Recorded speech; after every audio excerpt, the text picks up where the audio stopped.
அதை நேற்று நான் இருக்கப்போ சொல்லியிருந்தேன். ஒரு விமன் கிட்ட வந்து ஒன்று கொடுத்தோம் அப்படின்னா அது ரொம்ப அழகா வந்து மாத்தி தர்றதுன்றது நம்மளோட நேச்சுரல் ஆனா நமக்குள்ள இருக்கிற ஒரு விஷயம்.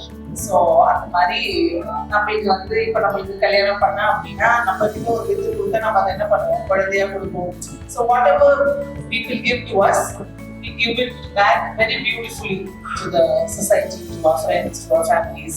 So அந்த மாதிரி உங்களுக்கு கொடுத்த இந்த ஒரு விஷயத்த, இந்த ஒரு ஒரு ஸ்கில்ல நீங்க இதுக்கப்புறம் நீங்க வந்து இதை வந்து நீங்க என்ன சொல்றது, நீங்க கண்டிப்பா இதுல இருந்து மானிட்டரியா பெனிஃபிட் ஆகணுமா, கண்டிப்பா ஆகணும். பட் இதை வந்து நீங்க ஒரு நெக்ஸ்ட் லெவல் எடுத்துட்டு போய் நீங்க இந்த பேஷனேட்டா இன்னும் நிறைய பெண்களை நீங்க உருவாக்குறதுக்கும் நீங்க வந்து பண்றதுக்கும் நான் உங்களை பிளஸ் பண்ணுவேன். So you always have something to give back. So அதை வந்து நீங்க கண்டிப்பா கொடுங்க. கண்டிப்பா தொடர்ந்து உங்களுடைய அதர் ஃப்ரெண்ட்ஸ் ஓவர் ஃபீல் அவங்களுக்கு இது கற்றுக் கொடுத்தா ரொம்ப நல்லா இருப்பாங்கன்னு ஃபீல் பண்ணுறீங்கன்னா கண்டிப்பா பார்க்கணும்.